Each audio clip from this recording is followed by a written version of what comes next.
कैसे हैं आप सभी लोग। शिवज्योति एकेडमी में आप सभी का स्वागत है। कल हमने कंप्लीट किया था खिलजी वंश के बारे में।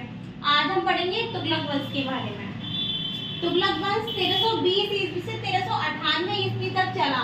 5 सितंबर 1320 ईस्वी को खुसरो खां या तुगलक गाजी गयासुद्दीन तुगलक के नाम से 8 सितंबर 1920 को दिल्ली के सिंहासन पर बैठा। तुगलक वंश 1320 ईस्वी से स्टार्ट हुआ। जो गयासुद्दीन तुगलक की जो माता थी वो हिंदू जाट महिला थी और जो पिता थे वो करुणा तुर्क था जो बलवन के दास था। 29 अवसरों पर मंगोलों पर आक्रमण कर भारत से बाहर खदेड़ा। सबसे ज्यादा मंगोल आक्रमण तुगलक वंश में ही हुए थे गयासुद्दीन तुगलक के टाइम पर। नहरों का निर्माण करने वाला पहला शासक था गयासुद्दीन तुगलक। तुगलकाबाद शहर की स्थापना करी जो दिल्ली के पास में है। तुगलकाबाद शहर 56 कोट दुर्ग का निर्माण भी गयासुद्दीन तुगलक ने करवाया था। मृत्यु गयासुद्दीन तुगलक की मृत्यु 1320 ईस्वी में जो ये मोहम्मद बिन तुगलक ने जो महल बनवाया था लकड़ी का, उस महल में दबकर हो गई थी। मोहम्मद बिन तुगलक मृत्यु 1325 ईस्वी में लकड़ी के महल में दबकर हुई थी जो मोहम्मद बिन तुगलक ने बनवाया था। मोहम्मद बिन तुगलक, फिर इनकी मृत्यु के बाद मोहम्मद बिन तुगलक आए जो कि इन्हीं के पुत्र थे गयासुद्दीन तुगलक के।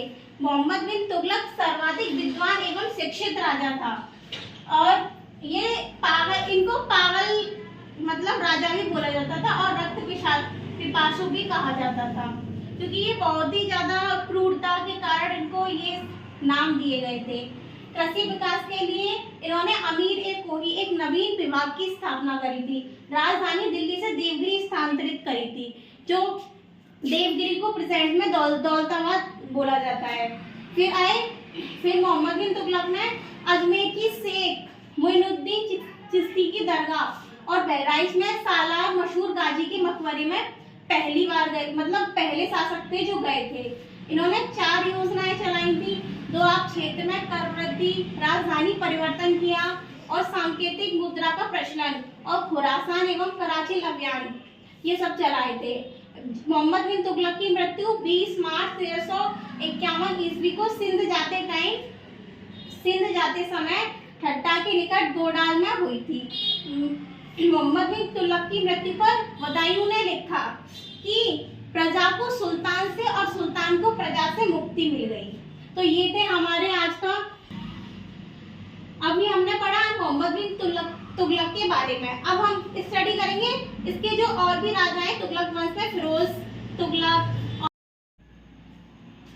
अब हमारा मोहम्मद बिन तुगलक के बाद आता है फिरोज तुगलक। फिरोज तुगलक का राज्याभिषेक 20 मार्च 1351 को हुआ था।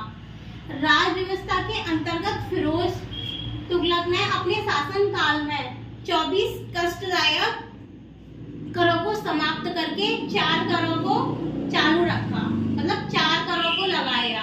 पहला जो कर था वो था खराज एंड सेकंड खुम्स। खराज का मतलब लगान और खुम्स जो युद्ध में लूटा हुआ जो भी माल आता था उस पर खुम्स लगाया गया। जजिया कर और जकात। जजिया कर ब्राह्मणों पर जजिया कर लगाने वाला पहला मुसलमान शासक था फिरोज तुगलक। फिरोज तुगलक ने कुतुब मीनार का निर्माण भी पूरा करवाया था। फिरोज तुगलक ने 5 बड़ी नहरों का निर्माण करवाया और 300 नए शहरों की स्थापना करी जिसमें से कुछ प्रमुख शहर हैं हिसार, फिरोजाबाद, फतेहाबाद, जौनपुर और फिरोजपुर। ये कुछ फेमस शहर हैं।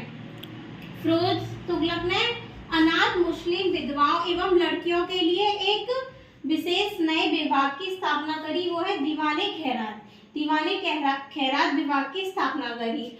और फिरोज तुगलक ने सबसे अधिक दासों की संख्या, फिरोज तुगलक के टाइम पे सबसे अधिक दासों की संख्या करीबन 1,80,000 दास और इनकी देखभाल के लिए नए विभाग की स्थापना करी, दीवाने बंदगान। फिरोज तुगलक की मृत्यु सितंबर 1388 ईस्वी में हो गई।